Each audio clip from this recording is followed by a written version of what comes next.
Hi, grade twos. I'm going to read to you chapter 12, The Miracle, of our novel that we're reading, Charlotte's Web by E.B. White.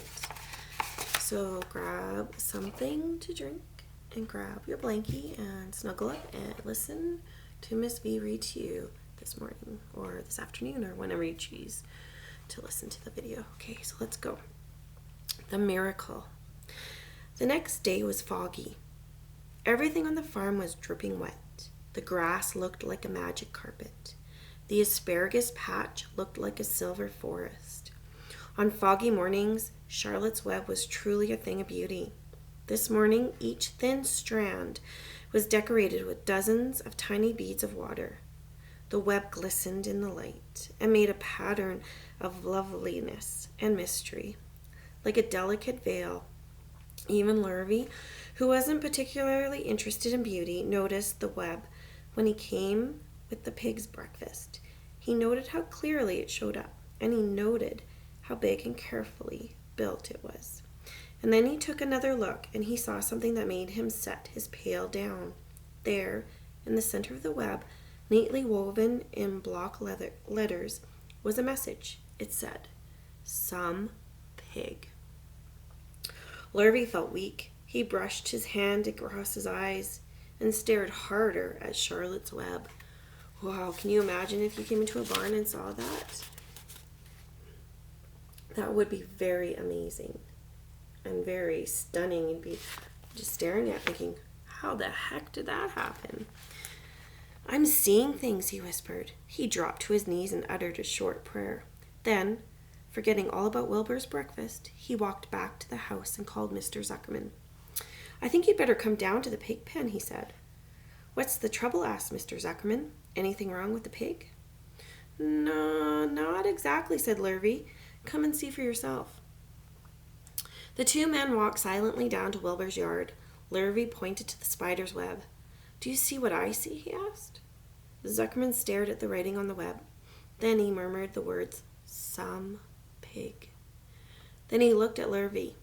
They both began to tremble. Charlotte, sleepy after her night's exertions, smiled as she watched.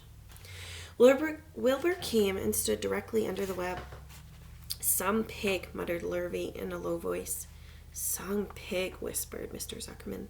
They stared and stared for a long time at Wilbur. Then they stared at Charlotte. "You don't suppose that spider—" began Mr. Zuckerman, but he shook his head and didn't finish the sentence.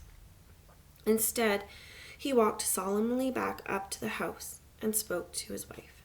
"Edith, something has happened," he said in a weak voice. He went into the living room and sat down, and Mrs. Zuckerman followed. "I've got something to tell you, Edith," he said. "You'd better sit down." Mr. Zuckerman sank into a chair. She looked pale. "Oh, I said Mr. Zuckerman. I need to go back and reread that." Mrs. Zuckerman sank down into a chair. She looked pale and frightened.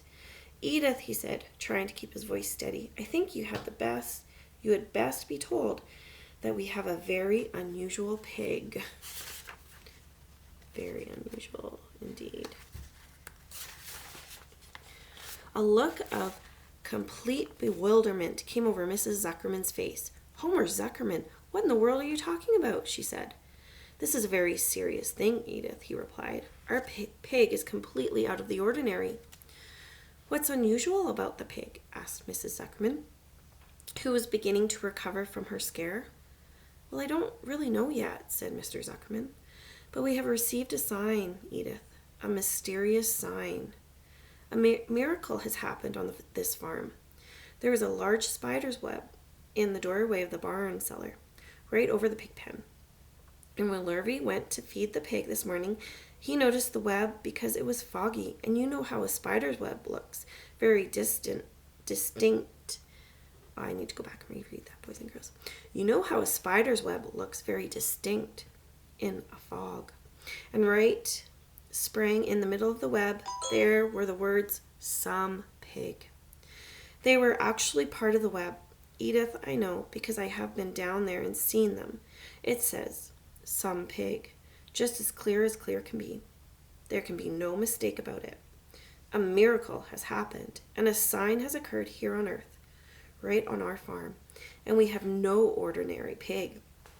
"Well," said Mrs. Zuckerman, "it seems to me you're a little off. It seems to me we have no ordinary spider." I'm going to stop there. Join me for part 2, chapter 12.